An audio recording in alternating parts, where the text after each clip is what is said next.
Welcome back, friends and family and other people watching. Today, I thought I'd do a vegetable dish. And Carla, because it's for you, I chose potatoes. And I think you know why I chose potatoes, and we'll talk about that a little bit later on. But we're going to do scalloped potatoes today. So obviously we're going to need potatoes. We're going to need 4 cups of sliced potatoes. We're going to need some butter, a little bit of milk, a little bit of flour. Need some grated cheese, and I'm using a combination of just regular sharp cheddar cheese and a combination of the jalapeno jack and mild cheddar cheese. You can use just plain cheddar if you want, that's up to you. I like a little spiciness in mine. A little bit of kosher salt, some cayenne pepper, not much, just a small amount. A little bit of paprika. That's it. So fairly simple. First thing we have to do is peel the potatoes, and of course that means one of these. Now if you have an Izzy at home, you can get your Izzy to peel the potatoes for you. I don't have an Izzy, I just have a Pauline, and trust me, Pauline cannot peel potatoes. So first thing to do is going to be peel the potatoes.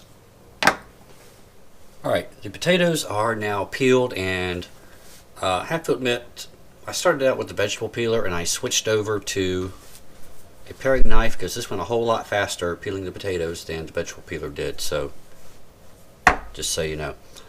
So I got the potatoes in a big bowl of water to keep them from turning brown and to keep them hydrated. So I'm going to take my food processor for the slicing. You can slice it with a knife if you want to, but that's going to take a long time. So if you have a food processor, take the slicing attachment, fit that on there. Lid, so plug it up, and then as I take the potatoes out of the water, I'm just going to pat them off and dry them a little bit before I put them through here so it doesn't turn into a big soggy mess. So just dry them off a little bit. Come in here.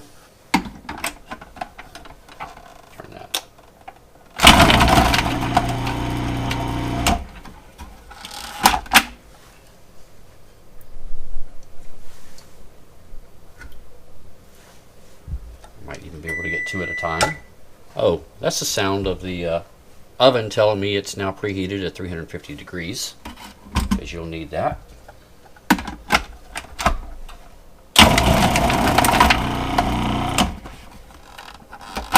See, that's a whole lot faster than doing it by a knife.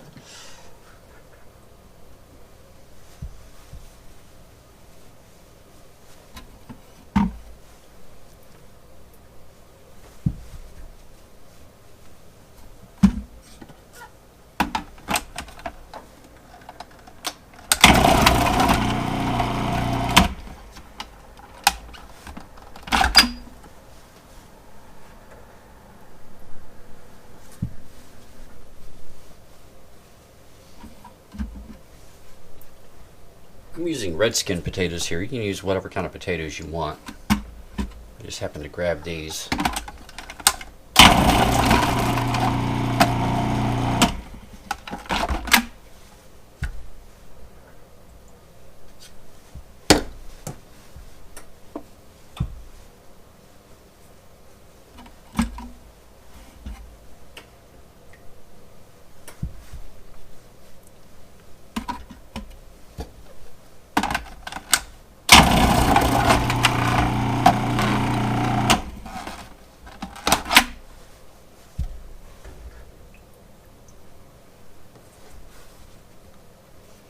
I've also already pre-greased my casserole dish over there, so that'll be ready to go once we get the potatoes ready.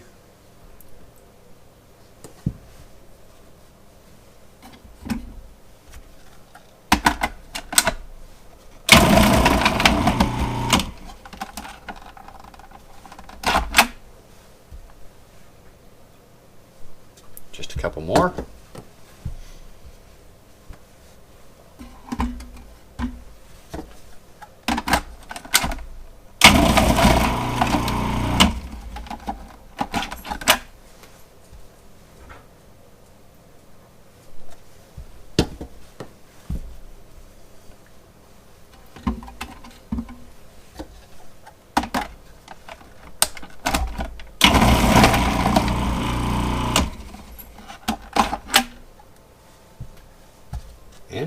all done. Up next, we're going to make the cheese sauce, and then we're going to assemble the layers in the casserole dish. Okay, making the cheese sauce here, I've got 3 tablespoons of butter that I'm just melting in a little saucepan. That's just about melted.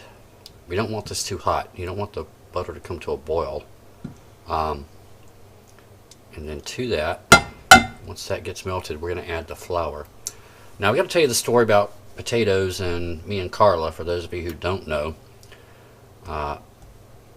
There's an incident that I like to refer to as the Great Potato War. Carla, you remember the Great Potato War, don't you? We were having field day that spring, my last year of teaching, and when they do field day at Godley Station, each homeroom is basically assigned a country to represent. My homeroom always got Ireland to represent.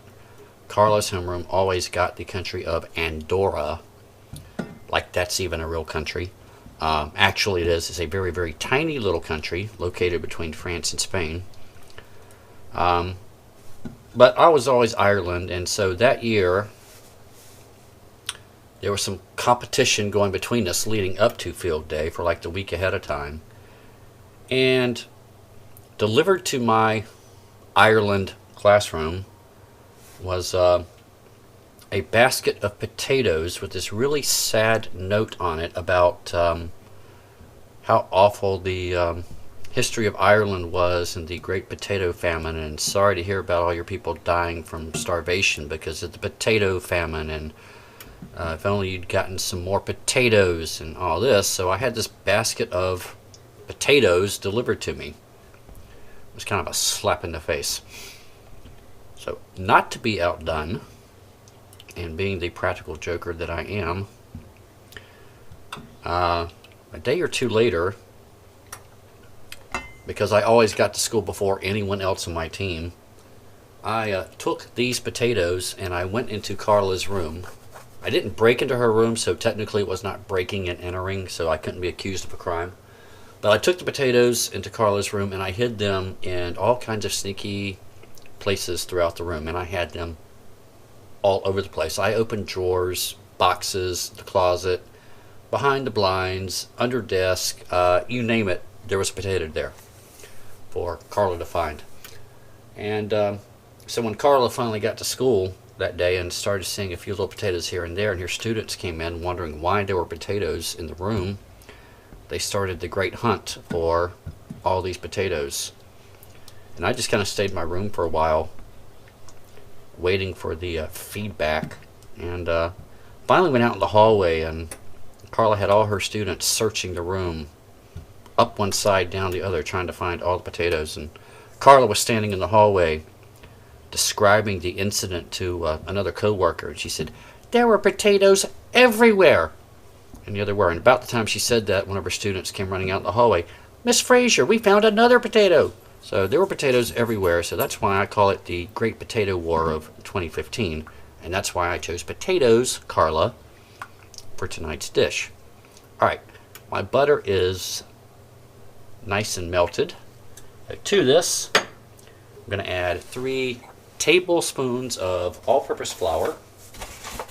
I'm going to stir it in. I'm going to do this 1 teaspoon at a time. It's going to make it a little bit thick, so there's 1 level tablespoon there.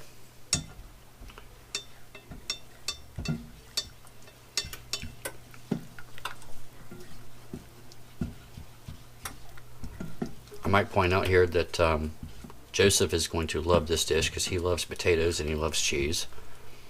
Pauline will love this dish if she ever gets some because she loves potatoes, especially French fries. The dog freaking loves French fries. It's amazing.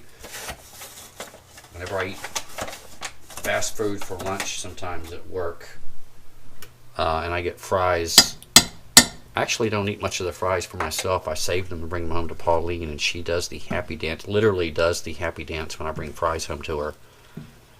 So, when she heard her name, when she heard potatoes and she heard fries, she knows what French fries are.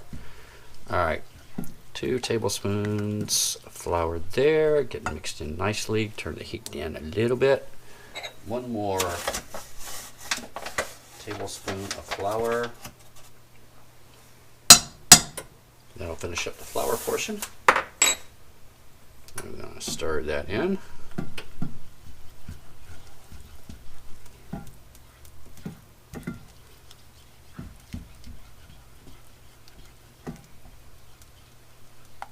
Yeah, that's working out nicely. Okay, so to that,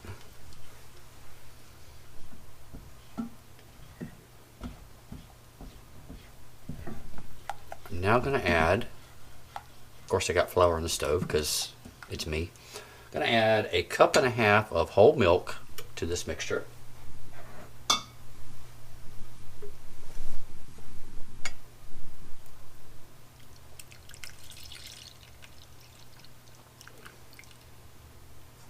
This is going to make our cheese sauce.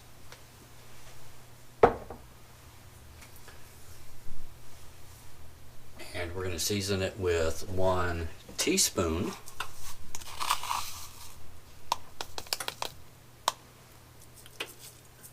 of kosher salt and a dash of cayenne. Now, we're not going to tell Joseph that I'm putting cayenne in this. It'll be our little secret. We'll just tell him it's paprika and maybe he'll believe us. He's not into spicy food. So I'm using, what is this? 1/4 teaspoon of cayenne. Joseph, if you're watching, just plug your ears over this portion. You don't want to see this. Alright, stir that around. So I've got the salt, the paprika, or it's not paprika, the cayenne pepper, sorry. Paprika comes later.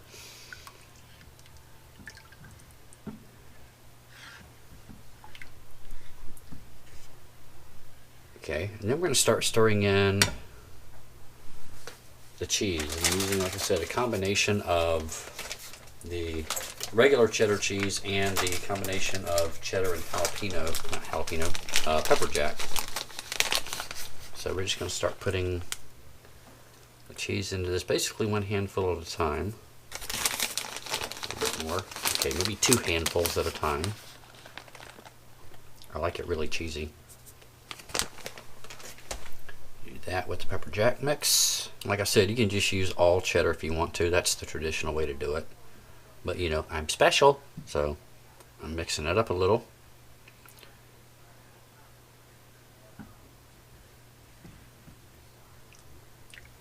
Turn the heat up a little bit more now that I've got that going, now that the milk's in there. Alright, then for the regular sharp cheddar,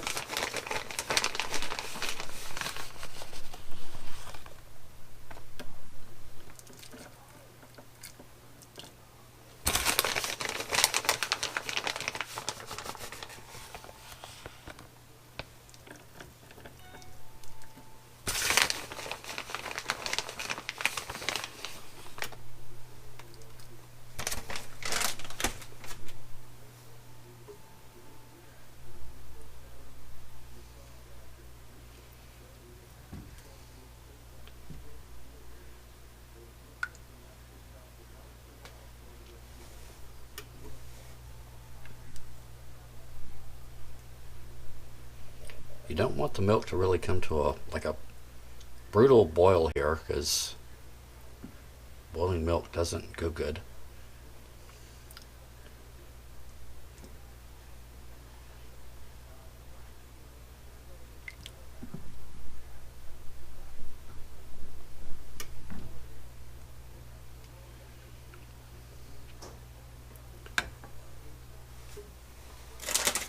Or the pepper jack mix.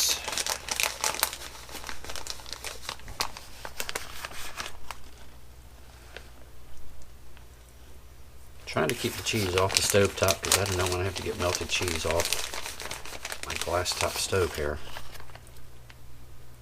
That would be a pain.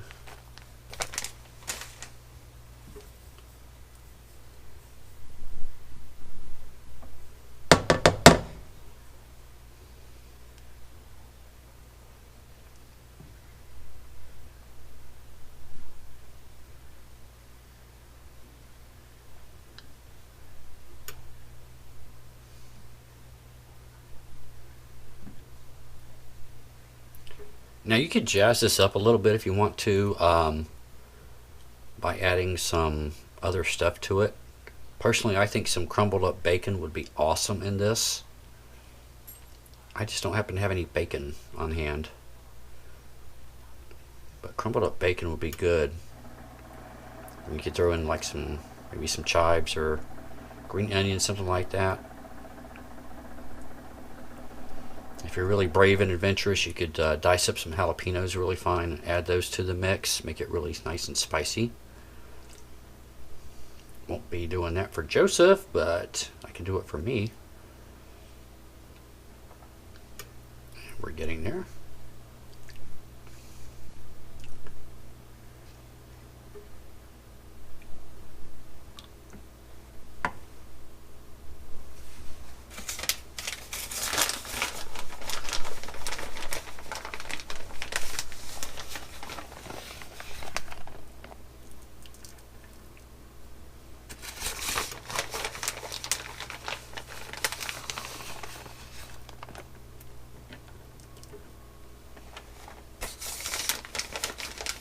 Hey, Pauline, there's cheese on the floor. Cleanup time.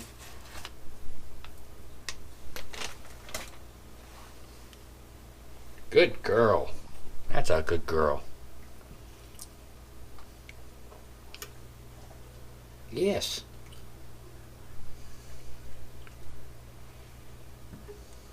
You smell the cheese? You smell the cheese? Do you?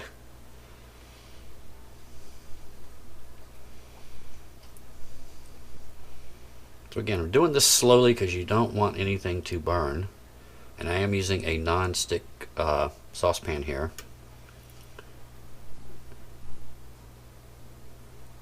And yes, Diane, up in Tennessee, I'm using a silicone spatula here to stir it with, so I'm not scratching up my saucepan. A little bit more of the pepper jack cheese, and that might be good for us.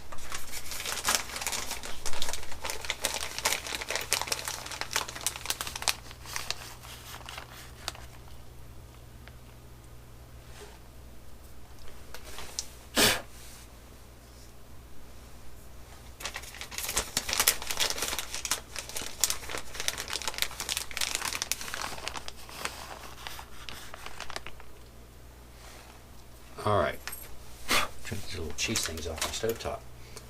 Alright, that should probably do us. Kind of getting nice, it's getting thicker now, so almost time to start assembling this into the casserole dish, and then we will bake.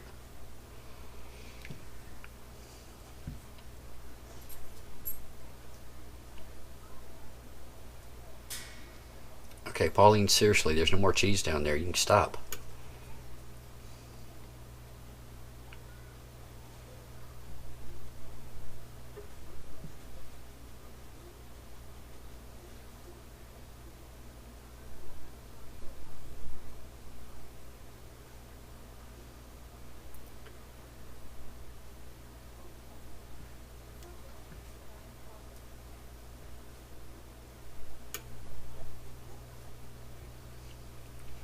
Notice the coarser grated cheddar is taking longer to melt. The really finely grated stuff is melting much faster, so live and learn on that one.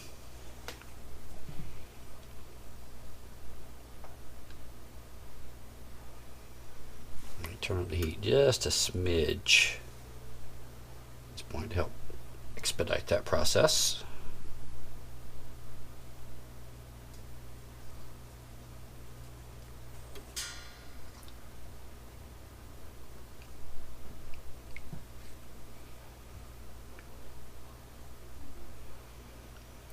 Once I get this all constructed in the casserole pan, it's going to bake for about an hour, so any unmelted cheese is definitely going to melt when it gets baked. So no need to worry about that.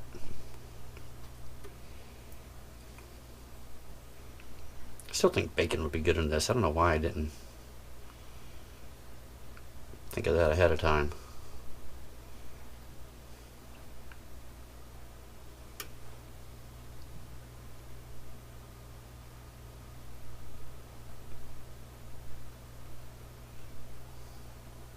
Alright, I'm going to let that go for a minute, and then we're going to start assembling the casserole and put it in to bake.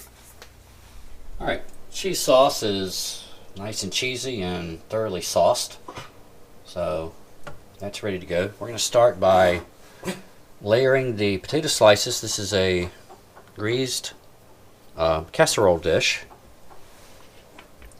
So I'm just going to make a layer of the potatoes on the bottom.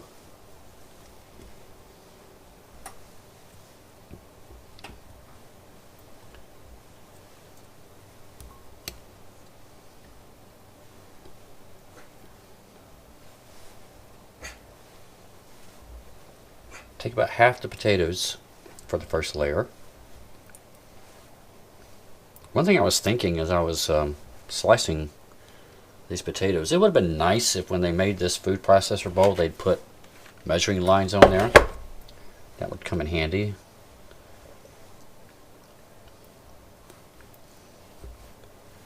But they didn't, so.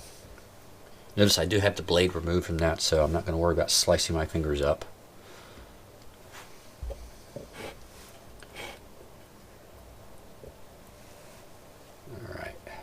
So just layering these in.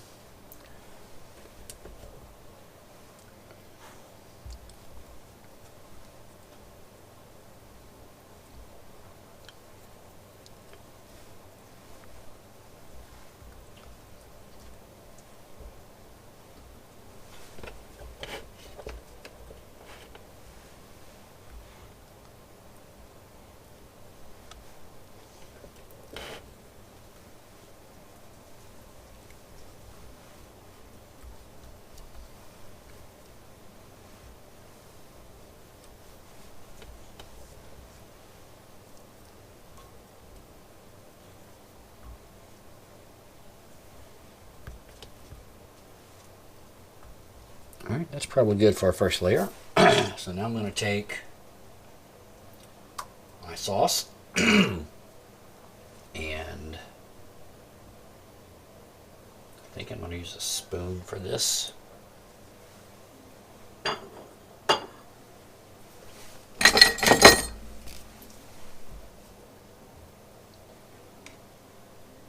I'm afraid if I pour this out of the pan I will drip it everywhere, but you can see how nice and thick that is now.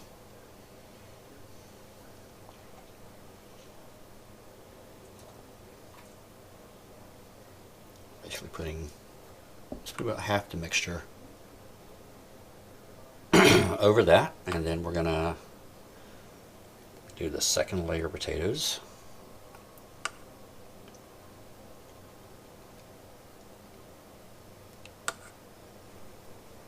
Make sure I get around the edges there.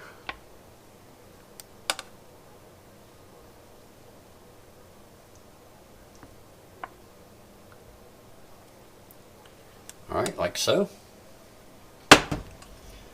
And another layer of potato slices on top of that.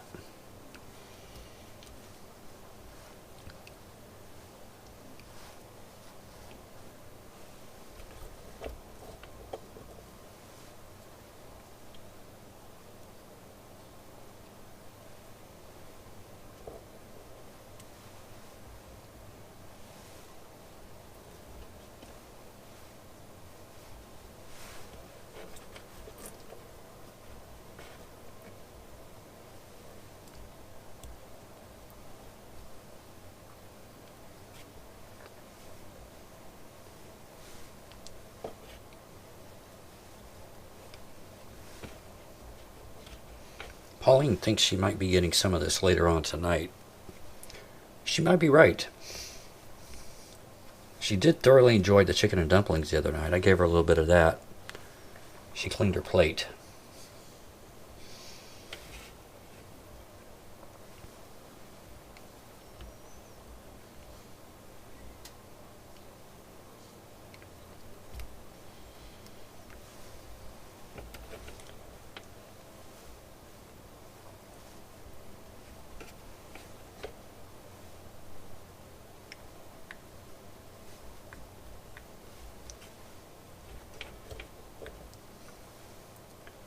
Probably going to have some extra potato left over. Let me scrape some of that off.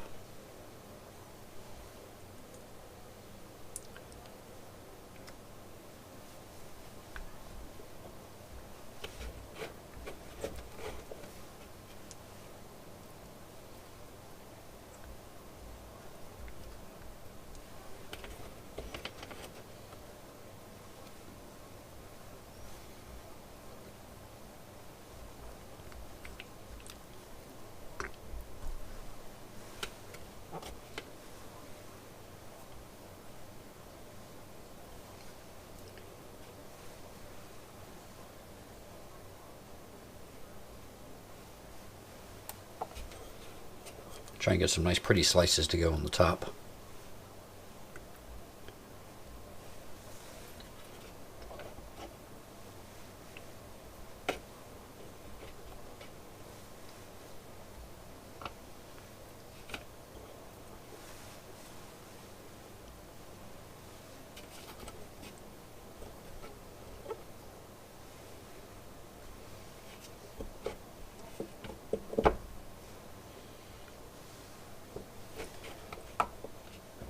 Check and see if I have any more pretty slices left. There's one. Put that one right there. There we go. Okay. Top of that's going to be more of the cheese mixture.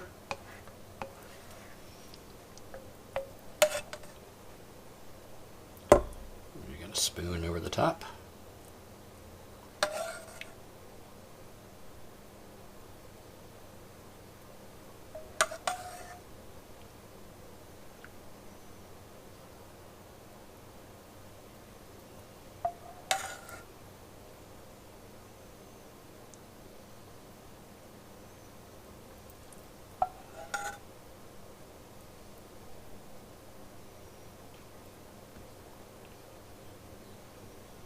Alright, like so.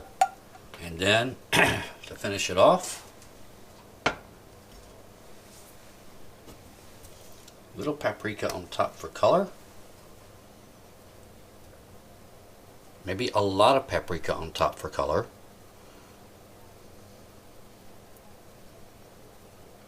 Make sure that's paprika, not cayenne. Alright. There we go. Alright, that is going to go into a 350-degree oven for 1 hour. And then we'll take it out and serve it up. Alright, this is just out of the oven, and as you can see, it is 350 degrees of bubbly, cheesy goodness. So I'm going to let this cool down for a few minutes before I tackle it next. Alright, all finished up. Got it into a bowl. I'll put a little more paprika on top, and I'm going to give it a little sprinkle of some freshly ground pepper, just because I like that on my potatoes.